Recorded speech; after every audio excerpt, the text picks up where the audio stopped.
Good evening, everybody. It is I, Nick Pennsylvania, here as I am finally once again with my good friend Brendan Bond, and he is in a new setting. It's jarring almost. I'm so accustomed to seeing a massive part of his massive book collection behind him, but Yeah. I do not. I'm seeing you are in what is your new dining room. Is Yes, that I'm in a accurate? dining room. I have a china cabinet You behind sure me do. that has no china in it. None. Uh, None at all. there is going to be some other fun stuff in there.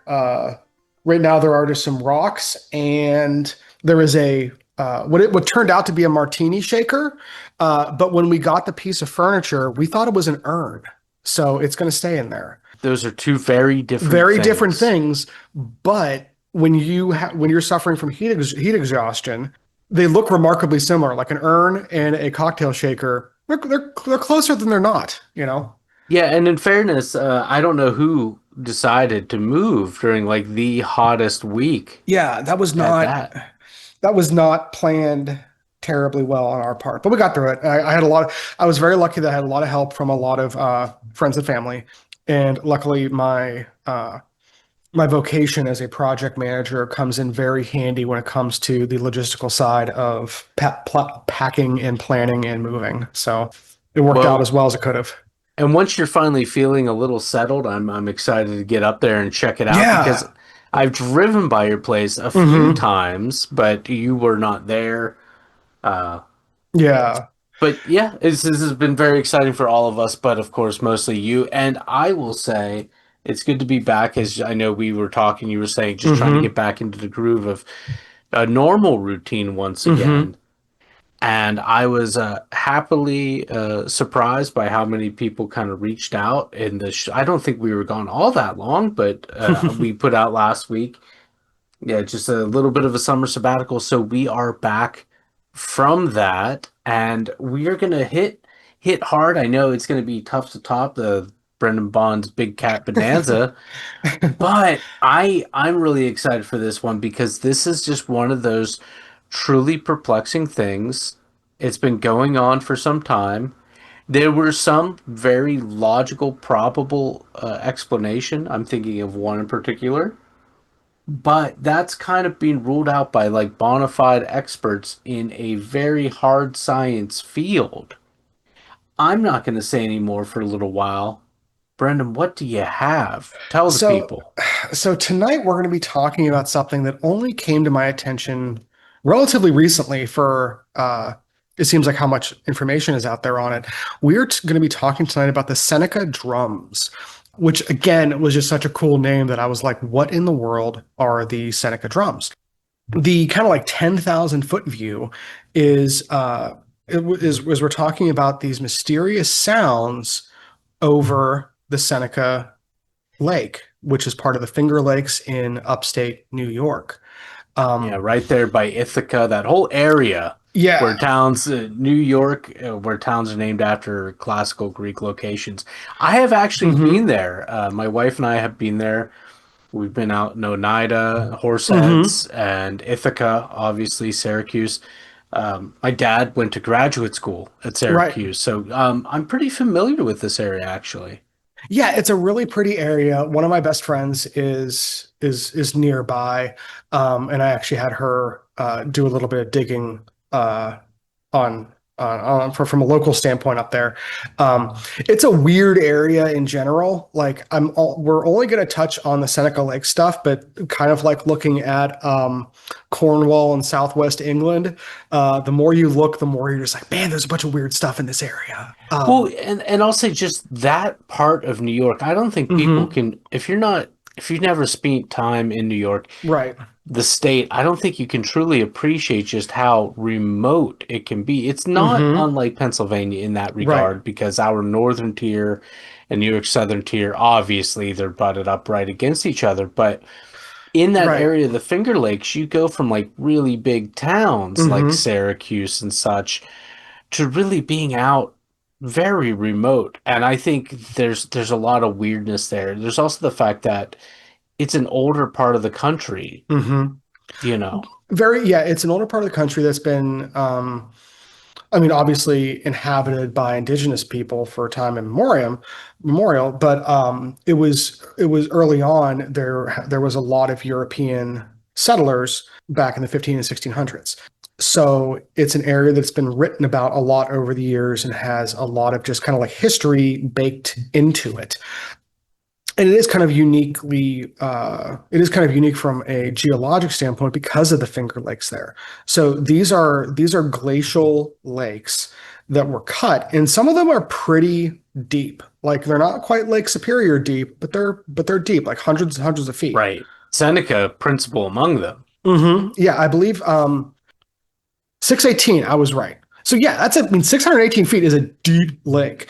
So people who are cryptozoologically inclined will see the parallels between these long, deep lakes and places like Loch Ness. So it has a similar kind of vibe. And again, lots of history from the place. But now, what makes Seneca Lake different than the other Finger Lakes? One of those things is these Seneca drums, like I said. So James Fenimore Cooper wrote in 1850, "The lake gun is a mystery. It is the sound resembling the explosion of a heavy piece of artillery that can be accounted for by none of the known laws of nature. The report is deep, hollow, distant, and imposing. The lake seems to be speaking to the surrounding hills, which send back the echoes of its voice in accurate reply. No satisfactory theory has ever been broached to explain these noises." So we have more mystery booms, and we've talked about mystery booms before. Oftentimes, these are referred to as sky quakes, as we've heard before. We have these loud sounds that seem to originate from nowhere. Well, and you've experienced them I as well. have, And in yeah. fact, during the recording of one of these Yeah. episodes some years back, Hmm. there was that incident. I recall that we paused and acknowledged it, and you said that was like the second one you had experienced recently. Yeah, in a short period of time, like the windows shook kind of thing. Like, it was nuts. But It but was these audible on my end. yeah, you could hear it on the recording. Here's boom on the recording. But these Seneca drums, like many other places all around the world, are kind of reliable in the sense that you have them reported by people over a long period of time and with a lot of regularity. So this kind of falls into the paranormal realm that we talk about often, where it's like something is happening. Like the sounds exist. People are definitely hearing these sounds. That is not so much like Right. the question or the line of And inquiry. it's not one of these things where people say the same things about alien abduction. Like this is Right. something that has been documented. This is Yes. something that is being observed by like the US Geological Survey and everything. Yes. Yeah. So And for like years. yeah, so like the sounds are definitely happening, but it's just where are they coming from? And what are they? So when looking at this lake and everything, like we said, it's deep and it has a deep history as well. So this historically has been Seneca land. Um, Now, a lot of different places online, you will see quotes about how there is a Seneca legend that came from, basically there was a storied hunter who broke some kind of like hunting taboo or some kind of code, and the drums are a constant reminder of basically God's displeasure, in some shape or form. Now, every time I could find that quoted, it was in lots of different articles and lots of different websites and everything. At no time could I find an actual Seneca source saying that that was their tradition. Not saying it's not, but I couldn't verify that at all. I had a friend who is very connected to the indigenous community up there, couldn't find anything about it. Yeah. So that is very likely an apocryphal story, but if someone out there actually has some sort of documentation from that tradition about it, love to hear it. Yeah, and I'm leaning already on the side of it being apocryphal only because it sounds like a story of a curse that we've heard in different Right, places and different times of different right, peoples. right, It's one of those things that this is a shortcut to some sort of legendary story. right. And apparently it does it like the sounds themselves do like indigenous people have reported them in the past, like they were a known thing Right. whenever European settlers were around. So again, it's not like they just started at that time, but as far as any kind of folklore or cultural um, stories associated with them, doesn't again, I couldn't find them. If they're out there, I'd love to see them. Um, but outside of that history, like we said, we have this James Fenimore Cooper who wrote about it in 1850. People wrote about it a lot. People kind of knew about it and everything. And it wasn't until the 1930s that people started to really kind of like study these sounds. So there was a gentleman named Herman Fairchild from the University of Rochester, which is right northwest of Seneca Lake. And he was what I could tell the first person to kind of propose that the explanation for this sound were bubbles of natural gas escaping from layers of sandstone deep in the earth and coming up through the water of the lake when they burst with a booming sound. Yeah. And now this is the explanation I have heard. And again, Hmm. I mean, I think I said it before. I said it earlier. My father did his graduate studies Hmm. at Syracuse, not terribly far by. I should have thought to ask him, but I think we've talked about this before because he is in fact a hydrogeologist. Yeah, he kind of would know. Right. So, so it's my, and I know you're probably going to go there. Hmm.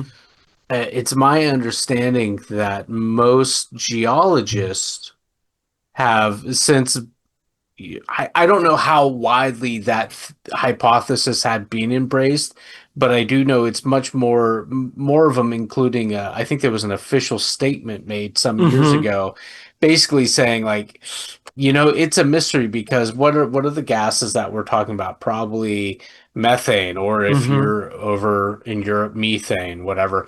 Right. Um, if it were to escape through fissures, which it does. Yeah, which happens. Yeah. Right. How is it? It doesn't explain the sound because we can document that sort of thing Hmm. happening in other bodies of water. So, while Without the I think sound. that, yeah, Right. but the bottom line is there is hard scientists, that's the Hmm. term, investigating this and debating this. And so that's why, again, it gives credence to what you're saying. This is a real thing that is happening. We don't have an adequate explanation. Here's a professional in a field, Hmm. that's not a wishy-washy field, proposing a hypothesis, and there's a lot of debate. So this is yeah, and you find a lot of stuff out there, people talking in different ways of kind of explaining this, and a lot of it from the scientific standpoint does revolve around gases. One of the things that was found whenever they started to actually do radar scans at the bottom of the lake, where it was specifically, I think, in the northeast quadrant of the lake, they find these big divots that are almost like convex, like almost like holes in the bed of the lake and everything, which they're trying to study because they are anomalous. It's some sort of geologic formation, but they're not sure what.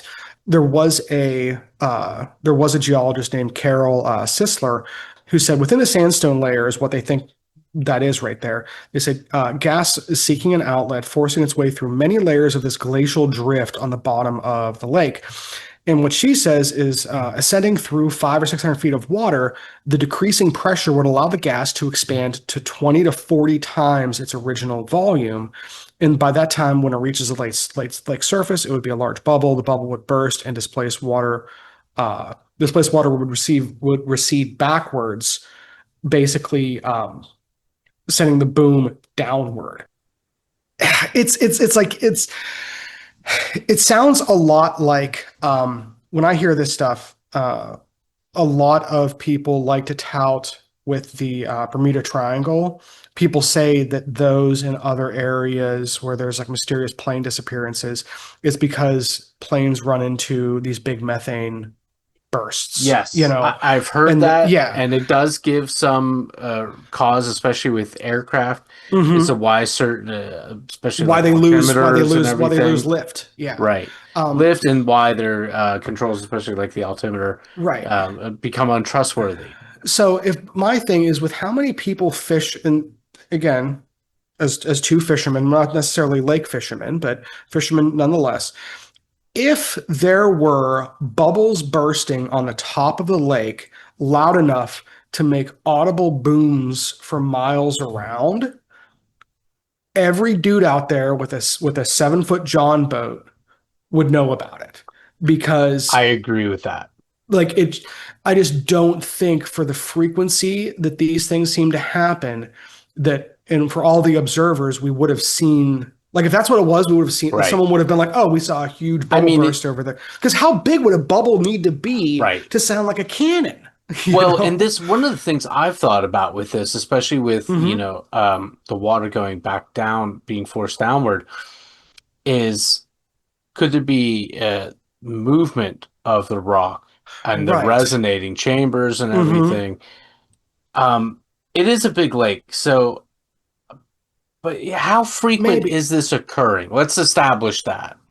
yeah so I mean it seems like there are dozens of reports every year so if it is dozens of just ones being reported, you have to think it probably happens with some regularity. But maybe those dozens of reports are from one or two sounds, in an interval, Right, and that's what I'm So saying. But also, if it's locally known for this, somebody's going to go out there and mistake some other noise for mhm. what they were hoping to Well, hear in the first that place. is possible too. Like how much of this could be any of the like normal things where I say normal, but things that we know of where you could have military aircraft. You could, like I said, biological or not biological, but geological sounds of any sort. You could have, distant thunder that like you can't even see sometimes, but you might be able to hear because we know sound travels really strangely over lakes and large bodies of water. We also know So sound travels better through water and right, solid right, objects. Yeah. right. So there are like the misidentification part is surely wrapped up in here somehow. One of the things that started recently was the Department of Environmental Conservation and the New York State Water Resources Institute at Cornell in Ithaca have started a study recently specifically looking at these large holes in the bottom because what they're kind of worried about is not so much the Seneca drum side of things, but they're like, if these things are releasing gas, it could be releasing other chemicals. And this is at the edge of the Right. Marcellus Shale region and everything. So they're more interested, it seems like, from like a biological standpoint, like a water quality Right. standpoint. But like again, there are definitely these huge holes that people don't know what they're from. People are kind of looking into it. Um, And that's why I said the term acoustic chambers, mhm, because it seems like these are two anomalous things mhm. in one location. It's One of conjecture, but the it stands to reason that they're all in all likelihood connected some way, right, somehow. yeah, we know full well the correlation does not imply causation, like which should be how we start and stop every episode. But like, yeah, it does seem like if you have two anomalous things in an area, you should look at them in tandem. And it seems like that's what folks are doing. What I didn't see any of that I'm sure is out there with all the possibility of it being seismic in some way, shape, or form. I didn't see any like seismic data where people were able to correlate like localized either earthquakes or just like seismic activity with reports of the sounds. Because that would be interesting if you could say, hey, like we had X amount of low level. Because again, just because there's seismic activity doesn't mean everyone's going to feel an earthquake. But if you have these basically speakers laying at the bottom of this lake, and you have 600 feet of water that could be amplifying that pressure, maybe what's happening is you do have seismic activity that's basically routed through an amplifier. So by the time it gets to the surface, you have this sound emanating from the lake. So that way you don't have people seeing it visually, but hearing it. I don't know. Um, but I'm glad folks are looking at it. Now, you might be saying to yourself, man, Seneca drums sound really cool. That has to be the weirdest thing about this lake, right? Well, There's a uh, lake monster, of course there's a lake but I monster. still feel that the drums are way cooler than the lake The monster way, yeah, because, again, yeah, lake it's monsters in the unique. lake are something of a banality, apparently. They Wherever are. people are, we Yeah, create our lake monsters. Um, yeah, and goodness, and here's what it's got going for it. It's a big lake. yeah. It's a deep It's a lake. big, deep lake with But some here's weird what stuff I going got on. going for me. Some big fish in that lake, including things like Lake Sturgeon, which are like Hmm. wonderfully prehistoric looking They and are. live a long time and get mighty big. So I have two articles I'm going to read, and one is right along those lines because I had never heard of the Seneca Lake Monster, and I got pretty You far into my said research. lake. I Yeah, said, oh, somebody's made a monster. yeah, exactly. You're not wrong. So the first article I'm going to read here is about one of those exact misidentifications. So this is in 1899, July 17th, 1899. This is the Elmira Star Gazette.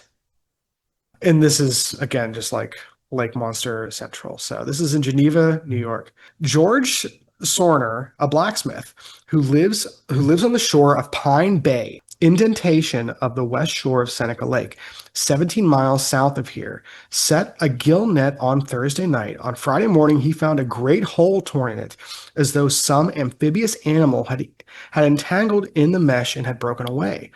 He repaired the net and set it again on Friday night. Its condition next morning was worse than the day before. Sorner remembered that an aquatic monster was seen in Seneca Lake some years ago, and he concluded that it had returned. The story of his nets became known, and there was considerable excitement around the bay. A stronger net was procured and set Saturday night. Sorner remained on guard. He held a portion of the net in his hand to detect any unusual disturbances. Just before sunrise, he felt something strike the net and jerk it. A long, smooth brown body appeared, and for an instant above the surface, Sorner fired a pistol 4 times to call helpers. In a few minutes, the bay was dotted with boats coming to his assistance. 2 men took hold of the net and one of each end and carefully raised it. As soon as the serpentine body of the captive appeared above the surface, 4 shots were fired and the thing was riddled from its head almost to its tail. It was a eel 13 feet long, the largest ever seen in these waters. It is believed to be the sea serpent, which has been reported from Seneca Lake from the time to time for the past 15 years. There 13 you go. foot 13 foot long eel. Yeah, that's a That's a legit massive eel. that's a legit like so like And the like snaky features are snaky features. perfectly in line with what people Yeah, what you'd report. expect. Now, I need to read this article because this one again, this just keeps getting weirder. Because this is one has a ton of witnesses, and it's just this is as good as like monster stuff gets. So this is from July 16th of 1900. Seneca Lake sea monster, strange creature killed by steamer's side wheel. Geneva, New York, July 16th. The Ottenani, a sidewheel steamboat belonging to the Seneca Lake Steam Navigation Company, officered by Captain Carlton C. Harradine and pilot Frederick Rose, was between Dresden and Wilkert a few minutes before 7 o'clock last evening when pilot Rose saw about 400 yards ahead what appeared to him to be an overturned boat. He called Captain Harradine, who examined the object with his glass. It appeared to be about 15 feet long, with a very sharp bow and a narrow stern. Amidships, it was much broader and higher than at either end. A number of passengers gathered around the pilot house and discussed the supposed boat. Among them were President F.A. Malete of the Board of Public Works, editor and publisher of the Sunday Review, commissioners of the Public Works Albert F. Fowler and W.D. Hallenbeck, police commissioner George Schell, Fred Bronson, manager of the Geneva Telephone Company, and Charles Kuhn, a commercial traveling man of Philadelphia. When Captain Harradine completed his examination of the object, the pilot signaled the engineer to slow down. The steamboat approached within 100 yards, and preparations were made to lower a boat. As the davits were swung outward towards the supposed upturned boat turned and began to move away. "Full speed ahead," shouted the captain. The object was moving slowly, and the steamboat gained on it rapidly. The object again turned, and this time towards the boat, raised its head, looked in the direction of the boat, and opened its mouth, displaying 2 rows of sharp white teeth. The captain said that he would ram the creature, wound it, and take it back alive if possible. Otherwise, he would kill it, either take it aboard or tow it to Geneva. The boat was turned so that the creature would be approached from the side. The deck was crowded with passengers. These the captain ordered amidship. The captain cautioned everyone to get a life preserver and keep cool because he said he did not know what would happen when the boat struck the monster. The boat fell away some distance and turned to make an attempt to ram the creature. The captain signaled full speed ahead, and in a moment, the Otnani was underway. Everybody on deck was watching the monster, and hardly a person was breathing normally. While the boat was some distance from the monster, again looked up at the boat, and it sank out of sight. And the boat passed over the spot where it had been. Some of the passengers declared that they could see the dark outline of the creature's body. The steamer prepared to continue her course to the city. "There it is," suddenly exclaimed one of the women passengers who was standing on the afterdeck. "The thing has come up." The passengers, with the captain in advance, ran to the stern of the vessel, and within 50 yards, the long body of the monster was lying on the surface, practically the same position as when it was discovered. The captain ordered the boat put about, and the attack was renewed. Instead of trying to strike the creature full in the side, the boat was maneuvered so that the starboard paddle wheel would strike it, and about midway between the head and tail. The boat went ahead under full steam. The monster paid no attention to it, and with a thud which was heard and felt, the boat struck its mark in which it aimed. The force of the impact threw everyone off their feet, and the vessel careened violently to port, but quickly righted. For an instant, in which everybody wondered what would happen next, there was not a sound on board except the engine. Then the men on board cheered, and some of them recovered from their fright. Lying beside the steamer, with a gap in its side, was the monster. It raised its head, gave what sounded like a gasp, and laid quiet. The spinal column had been broken, and it was dead. The lifeboats were quickly lowered and rowed to its side, and with the aid of boat hooks and ropes were passed around the carcass. Other ropes, which were fastened on the board to the steamer, were then passed down and attached to the improvised swings. All helped haul the monster in. The carcass was clear of the water when the rope near the tail slipped off and the tail dropped into the water. The weight on the other ropes then became so great that it began to slip through the hands of those holding it. How convenient. I know. They were compelled to let go or go overboard. As soon as the body struck the water and began to sink, it disappeared. And the point where the carcass was lost in the lake was over 600 feet deep. And as is well known, the bodies of persons who have been drowned in that part of the lake never again rise or recovered. The steamer arrived in the city shortly thereafter midnight, and the stories told were about the same. And the length of the monster was estimated from 25 to 50 feet. And most careful and perhaps the most trustworthy account was given by Professor Elwood, a geologist who lives in Ontario, who was one of the lifeboats, made a rope fast around the carcass. And it goes on to give a few people's descriptions and everything. But if you would have told me that there was a story about a steamboat trying to repeatedly ram this monster with dozens of people on board, I would have been like, that seems a little far-fetched. I also, one, because it's not, again, this is a moving target, right? That Steamships apparently, are not yeah, really known, like most ships are are not not known nimble. for Yeah. exactly their agility and whatnot. Yeah, I think this is I think something really did happen. I think this is a series of exaggerations, and I I base think that so on too. and conveniences, and I base that on Yes. a few things. Hmm. One, estimated to be between 25 and 50 feet. Yeah. It is Either this either side. it is either very big or twice as big as very big is. Right. Second, I like how they give the credentials of the most Hmm. reliable source being a geologist. Obviously, we here at the Ghost Hmm. Furnace give geologists some credit.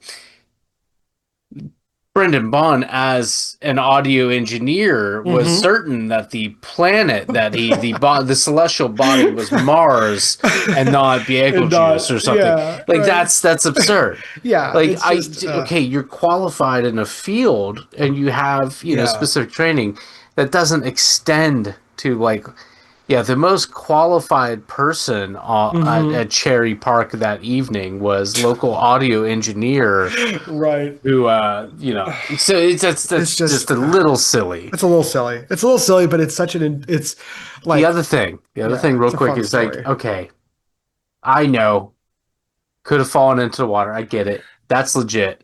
But then it just so happens not only did it fall in the water, but it fell in the water and like it's over 600. This is actually at the very deepest part of all the parts of the lake. That it could have, It yeah, was fall, the yeah. deepest part. And I do like how we conflate depth with, well, that's why people drown. I guess they said that's Right, why the bodies don't come back up, but also how close were we that we right, saw the multiple rows, two rows of teeth? right. It's just I don't know. it's a yeah, It's a bit it's a little much. much. It's a little much. What year And was this again? that one specifically was, I think that was 1900.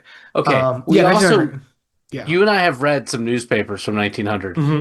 They're not particularly reliable, all of They are them. yeah, you could not call them reliable by any Right. stretch. Remember when we read about the man that fought with an eagle for over two Oh, I miles love that before, one. That's such a fun one. or the Yeah. boy that The boy that ate the ate the snake. snake? Yeah. Yeah. Yes. Yeah. Some of the, maybe this is insurance fraud.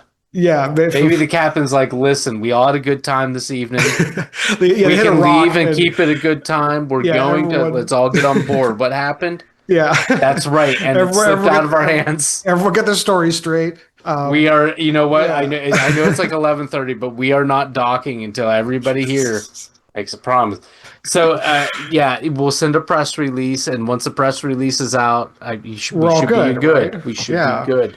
It's just it's Yeah. so funny. And now for those of you who are worried about the safety of this monster, it does get seen dozens and dozens of more times in these articles over the next few decades. But I thought Um, it got killed. I thought its spinal right. column had broken. Not or A there's more geologist checked its pulse. or there is more than one monster. I Ooh.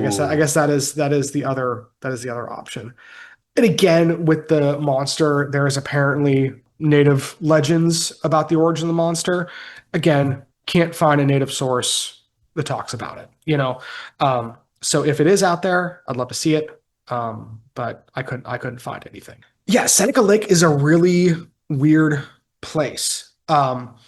Yeah, it's funny because like you'd think the sea monster would be the craziest thing, but like I agree. I think the Seneca drums deserve much more attention than the sea monster. The sea Even if serpent. it was entirely made up, which it certainly is not the Hmm. drums. Right. It's just a more unique story. It is. Because Yeah. again, you show me a lake, whether it's man-made or not, I know Hmm. somebody's telling lake monster story. But Right.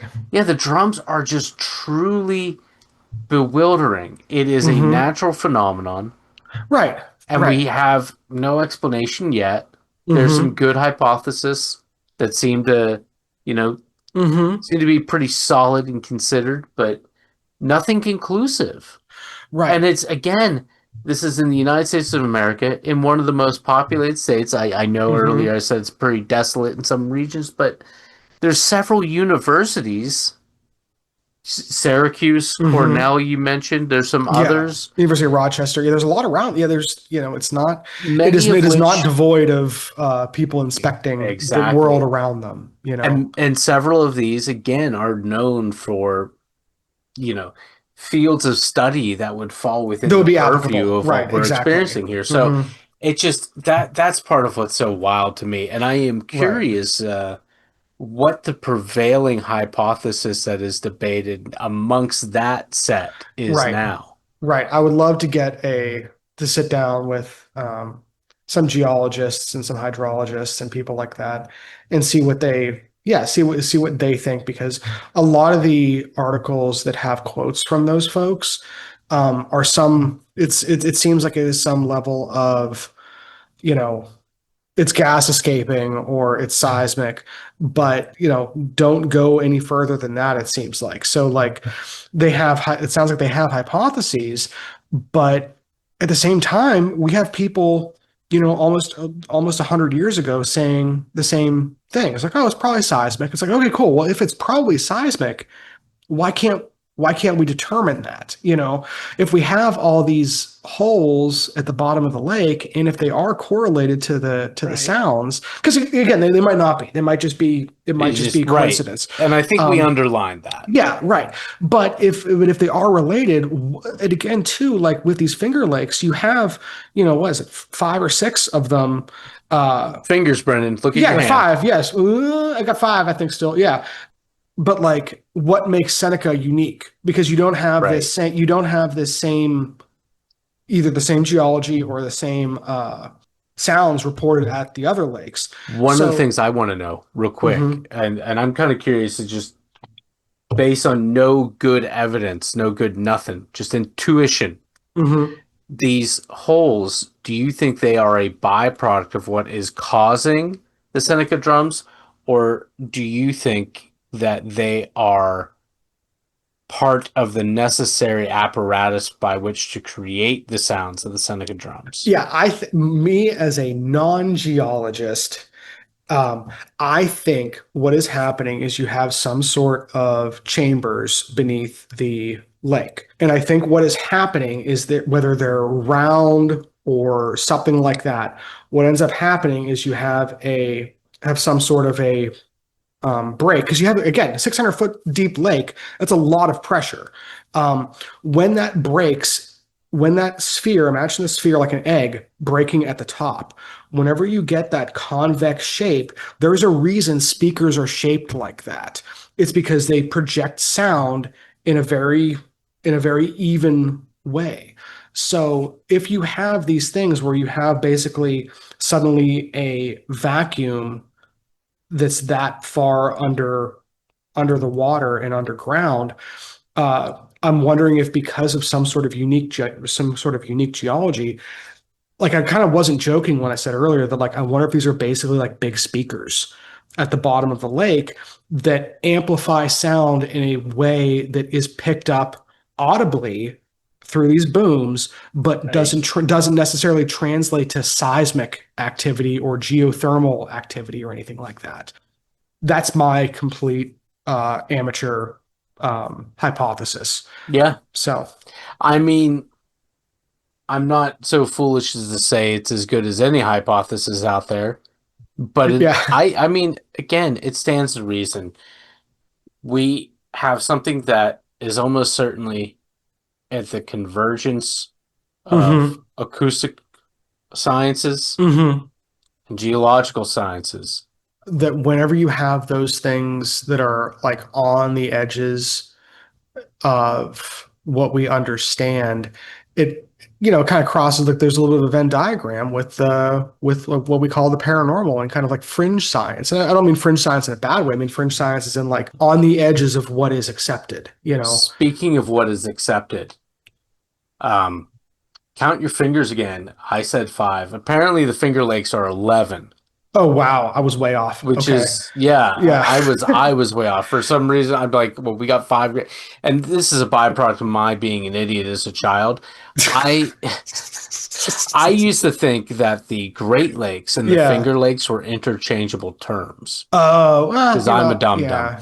Well, So, yeah. and you say Finger Lakes, it's how many? 5 or 10? Yeah, 11? yeah. No, Apparently it's one of 11. those is just the lake. Yeah, I get they look like Wart salad. Lake. They I don't look like know. salad fingers. I get it. Yeah, Like, yeah, but yeah, no. But either way, it's a beautiful area, and I found a few other things in the area that we're probably going to talk about in the future. Because again, I really do think anywhere on this planet, if you find one weird thing and start really digging, you're going to find other stuff Sure. around it. Like I mean, And again, that's- this is a bona fide mystery. It is absolutely. It is a bona fide mystery, and we have, again, quite a few listeners in the region up there. So if you have heard the Seneca Drums, we would love to hear your experience about it. And if you have any theories, we'd like to hear those too. Whether they're similar to the ones we talked about tonight or if they're completely different. I didn't even get into talk about atmospheric ducting and how those kinds of things work. So if you have one of those kind of theories, I want to hear it. So what you can do is you can reach out to us on Instagram or YouTube, or you can send us an email at theghostfurnacepodcast@gmail.com.